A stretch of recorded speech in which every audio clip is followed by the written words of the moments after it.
سر آپ یہ بتائیں کہ سود کیوں حرام ہے، جوئے کی مناہی کیوں ہے، اور بیک بائٹنگ کی اجازت کس لیے نہیں؟ بس یہ حکم ہے کلثوم بی بی، اور حکم کے لیے کوئی دلیل نہیں ہوتی۔ لیکن ہم تو کسی بات کی دلیل مانے بغیر یا اس کی لاجک سمجھے بغیر اسے تسلیم نہیں کریں گے۔ ہم پڑھے لکھے لوگ ہیں۔ دیکھو، کسی کمرے میں تمہارے جیسے علوم جدیدہ کے ماہر اور اس شہر کے بڑے بڑے دانشور جمع اور بڑی باریک فلسفوں میں گفتگو کر رہے ہوں، اور ایک انجینئر ہانپتے کانپتے آئے اور کہے اٹھو، بھاگو بھاگو، یہ بلڈنگ گر جاتی ہے، تو سب اٹھ کر بھاگ جاؤ گے اور تم میں سے کوئی بھی دلیل یا ریزن نہیں مانگے گا۔ لیکن سر یہ تو ٹھیک ہے، مگر اگر کوئی ڈاکٹر دوا تجویز کر دے تو بلا ہیرو حجت اسے استعمال کرنا شروع کر دے، کیونکہ وہ اس علم کا ماہر ہے، اس کے تقاضوں کو جانتا ہے۔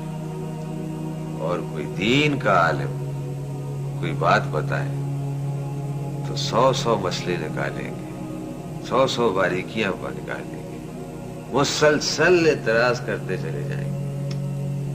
مولویوں کی بات کیسے مان لے سر؟ ان کے تو آپس کے اختلاف ہی ختم نہیں ہوتے، اب کس کی مانے اور کس کی نہ مانے۔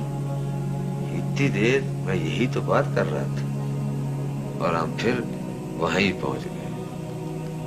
دیکھو بیوی، اختلاف کہاں نہیں ہے اور کس میں نہیں ہے۔ وکیل حضرات کو دیکھو، وہ ایک ہی واقعے میں ایک دوسرے کے خلاف ہوتے ہیں، جھگڑتے خوب جھگڑتے خوب جھگڑتے، اور ان کے جھگڑنے کے لیے تو کٹہرے بنائے جاتے ہیں، اسپیشل قسم کا فرنیچر بنایا جاتا ہے کچہریوں میں۔ ہاں، تو میں کہہ رہا تھا کہ ڈاکٹروں میں بھی اختلافات ہوتے ہیں اور خوب ہوتے ہیں۔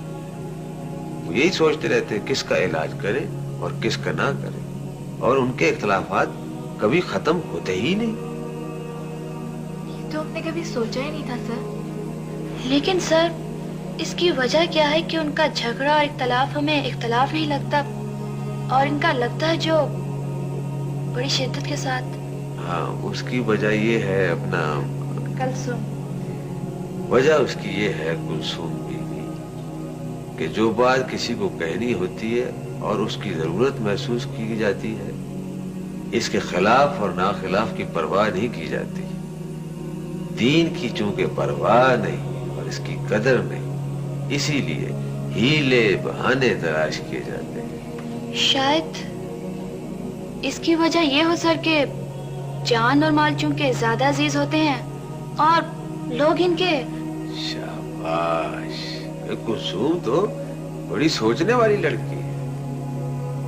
بات یہ ہے کلثوم کہ جس قدر مال اور جان عزیز ہوتے ہیں، اگر ایمان بھی ایسا ہی عزیز ہو تو علاج کی فکر کی جائے، پہلو بچانے کے لیے پھر کسی قسم کا بہانہ تلاش نہ کیا جائے۔